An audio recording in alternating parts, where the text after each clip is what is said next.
ఈ వీడియో చూసే ముందు పార్ట్ 1 చూసి అప్పుడు ఈ వీడియో చూడండి. మీకు ఈ కథ పూర్తిగా అర్థమవుతుంది. ఏదో తేడాగా అనిపించింది. కారు కొంచెం స్లో చేశాడు రావు. కారు స్లో అయ్యి పార్కింగ్ ట్రాక్లోకి రావడం, పెద్ద శబ్దం చేస్తూ కారు ముందు టైరు పేలిపోవడం ఒకేసారి జరిగింది. కారు స్లోగా నడుస్తుండడం వల్ల వాళ్ళు బతికిపోయారు. అదే హై స్పీడ్ బ్రేక్ ట్రెక్లో గంటకు 120 కిలోమీటర్ల స్పీడ్లో ఉన్నప్పుడు జరుగుంటే ఎవరూ ప్రాణాలతో మిగలకపోదురు. అందుకే డ్రైవింగ్ చేసేటప్పుడు జాగ్రత్త చేయండి. మళ్ళీ కిందకు దిగి పగిలిపోయిన టైర్ స్థానంలో అంతకు మునుపు పంచర్ వేయించిన టైరు మార్చుకొని మళ్ళీ బయలుదేరారు.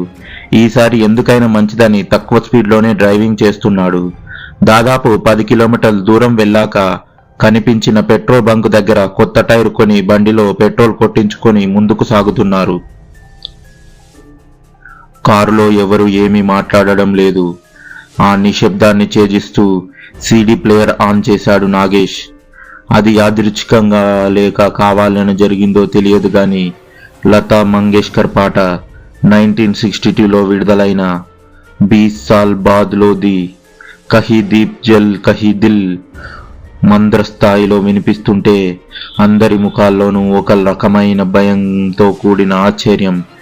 పాట పూర్తవుతూనే నీ అబ్బా ఒరేయ్, ఇంతకన్నా మంచి పాటలు నీకు దొరకలేదేంట్రా నాగేశు, ముందు సీడు మార్చేయి, వేరేది పెట్టు, వెనకాల నుంచి అరిచాడు అప్పలాన్ పల్లి సీనుబాబు. సీడీ తీసేందుకు ఎగ్జెక్ట్ బటన్ నొక్కిన సీడీ బయటకు రాకుండా స్ట్రక్ అయిపోయింది. కొత్త కారు, కొత్త సీడీ ప్లేయర్, ఎలా ఎందుకవుతుందనుకుంటూ ఒకసారి ఆఫ్ చేసి మళ్ళీ ఆన్ చేసేసరికి సీడీ బయటకు వచ్చింది.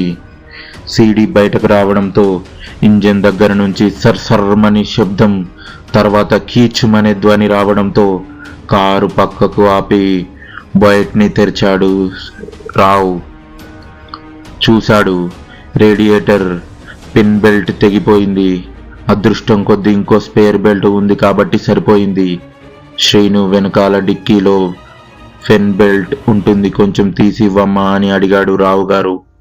కారు తెరిచిన సీనుబాబు ఒకే ఒక అంగతో ముందు వచ్చేశాడు. బెల్ట్ ఏది అడిగాడు రావు గారు. వెనకాల డిక్కీలో అంటూ చెయ్యి డిక్కీ వైపు చూపిస్తూ గజగజ వణికిపోతున్నాడు సీనుబాబు. అంత చలిలో కూడా సీనుబాబుకి చెమట్లు వస్తున్నాయి. చూడకూడని దాన్ని నేను చూసినట్లు కళ్ళు బెదురు చూపులు చూస్తున్నాయి. ఏమైందయ్యా, డిక్కీలో అంత కంగారు పడుతున్నావెందుకు అంటూ నాగేష్ని వెంటబెట్టుకొని కారు వెనకాలకు వెళ్ళాడు రావు గారు. అక్కడే ఉన్న ఫెన్ బెల్ట్ తీసుకొని అక్కడి నుంచి ఇలా రాసీను చూపించు, నీకు ఇక్కడ ఏం కనబడిందో అనేసరికి భయం భయంగా వెనక్కి వెళ్ళాడు సీనుబాబు. సీనుబాబుతో పాటు కృష్ణ, శంకరం కూడా వెనక్కి వెళ్లారు. డిక్కీలో ఒక మూల మసిపోసి మరకలతో మురికిగా అయిపోయిన ఫ్లష్ చేసి దూది లాంటి పీచుతో స్టఫ్ చేసిన కుక్క బొమ్మని చూపించాడు సీనుబాబు. అది చూసి రావుగారు పెద్దగా నవ్వేస్తూ, అదా, మొన్న మా పిల్లలు వచ్చినప్పుడు షుషైకు సముద్రం స్నానాలకు తీసుకెళ్లాను. అప్పుడు వాళ్లతో తెచ్చుకున్న బొమ్మ నీళ్లతో తడిసి మురికైపోయి డిక్కీలో పారేశాను. అప్పటి నుంచి అది అక్కడే ఉండిపోయింది. ఒక్కసారి వాషింగ్ మిషన్లో వేస్తే మురికిపోతుంది. వాటికి చాలా ఇష్టమైన బొమ్మ. ఈసారి ఇండియా వచ్చేటప్పుడు మర్చిపోకుండా దానిని తెమ్మని చెప్పారు పిల్లలు. నేను డిక్కీలో నుండి తీయడం మర్చిపోయాను. దానికే ఇంత కంగారు పెట్టాలా సీను? ఈడంతేనండి బాబు, ఈడి చేష్టలకు బీపీ లేనోడికి కూడా బీపీ వచ్చేత్తది. ఈడు పెట్టే భయానికి గుండాగిపోయినా ఆగిపోద్ది నవ్వుతూ అన్నాడు నాగేష్. వాళ్ళ మాటలు వింటున్న సీనుబాబుకి నవ్వాలో ఏడవాలో అర్థం కాలేదు. ఆ కుక్క బొమ్మను తాను చూసినప్పుడు దాని కళ్ళు ఆకుపచ్చగా వెలిగాయని, అది కళ్ళార్పుతూ తనకేసి చూసి చిన్నగా తోకాడించిందని చెబితే తనేదో కథలు చెబుతున్నాడని అంటారు. తను కళ్ళారా చూసింది తలుచుకుంటే ఇప్పటికీ గుండెల్లో దడపుడుతుంది. రావు గారికి వెళ్ళినప్పుడు ఆ బొమ్మ బొమ్మలాగానే కనిపించింది, అంతేకాని ఎక్స్ట్రాలు ఏం చెయ్యలేదు. అసలు తను చూసినప్పుడు నిజంగా ఆ బొమ్మ అలా చెయ్యడం చూశాడా, లేక అదంతా తన భ్రమణ? ఎటూ తెలుసుకోలేని పరిస్థితుల్లో ఉన్నాడు సీనుబాబు. ఈ లోపల డైనామో మోటారు కొద్దిగా లూజు చేసి బెల్ట్ ఎక్కించాక మళ్ళీ దాని యథాప్రకారం టైట్ చేసి ఒక్కసారి ట్రయల్ చేసుకున్నాక తృప్తిగా తలాడిస్తూ వెళ్లి డ్రైవింగ్ సీట్లో కూర్చున్నాడు రావు గారు. అప్పటి వరకు వెనక సీట్లో కూర్చున్న సీనుబాబు ముందు సీట్లోకి మారిపోయి నగేష్ని హడావిడిగా వెనక సీట్లోకి పంపేశాడు. భయం చూసి నాగేష్ చిన్నగా నవ్వుకున్నాడు. కారు స్టార్ట్ చేసి మళ్ళీ బయలుదేరారు. అప్పటి వరకు శంకరం ఏ సందర్భంలో నోరు విప్పలేదు. అటు తిరిగి ఇటు తిరిగి మళ్ళీ అంతా తన మీదే పడతారని కుక్కిన పేనులాగా కూర్చున్నాడు. డాష్ బెడ్ లో నుంచి వేరే సీడీ తీసి ప్లేయర్లో ఇన్సర్ట్ చేశాడు సీనుబాబు. ప్లే బటన్ నొక్కగానే మొదలైన పాటని అందరూ ఒక్కసారిగా షాక్ అయ్యారు.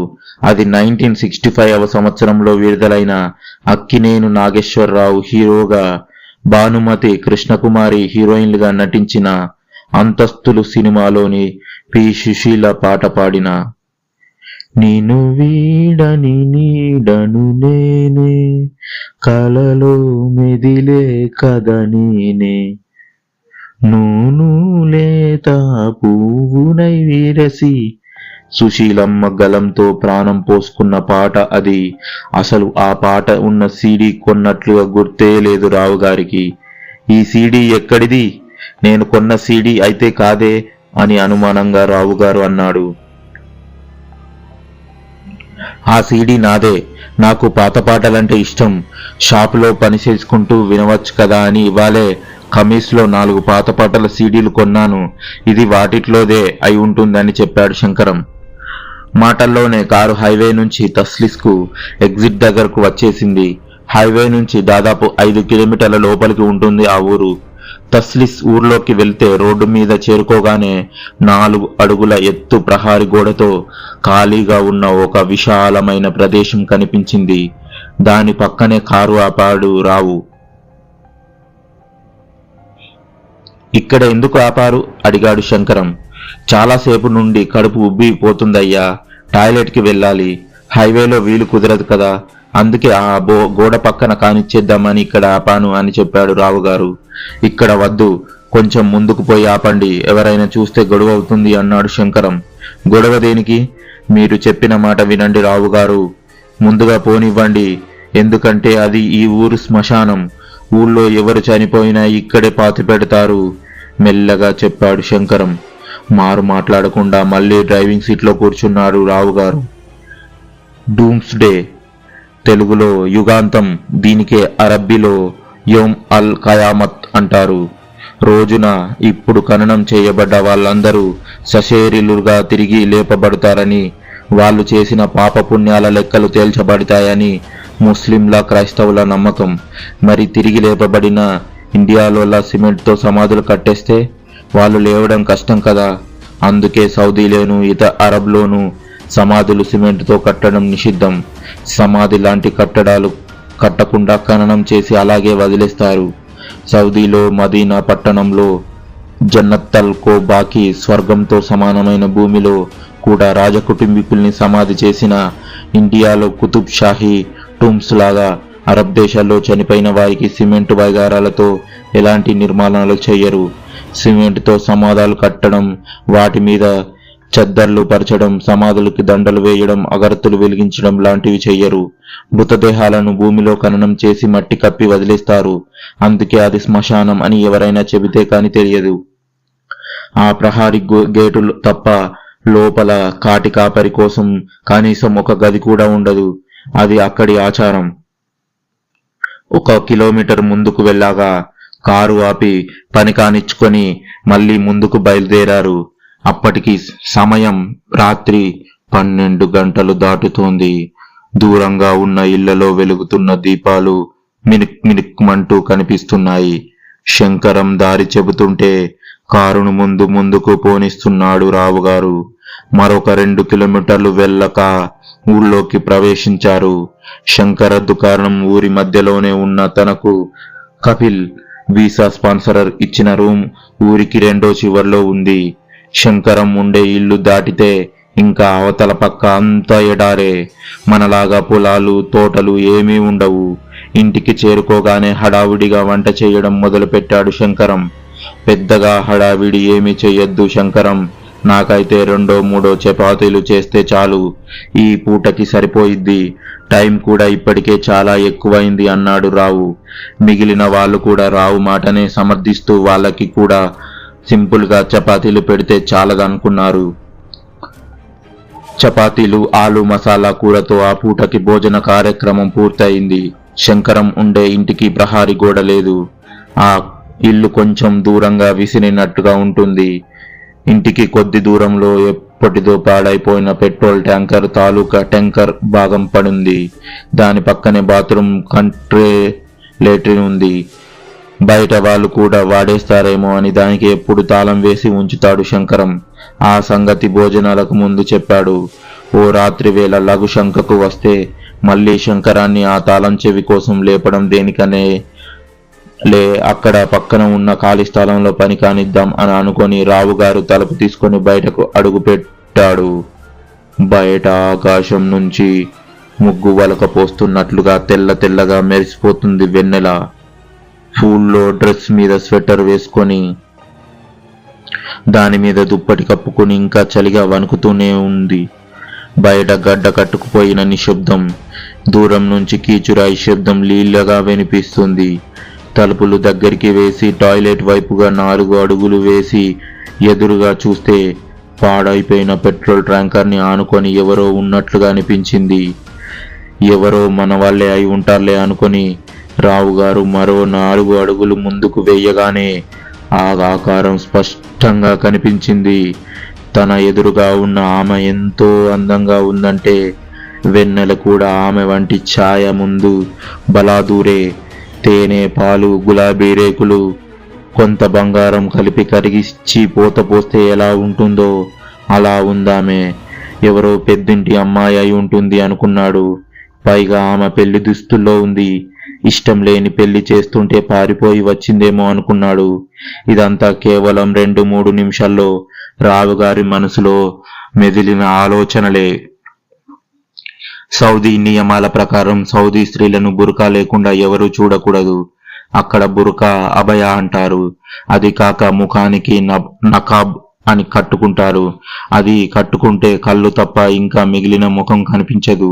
కానీ ఈమె చూస్తే అభయ వేసుకోలేదు, నకాబు కూడా కట్టుకోలేదు.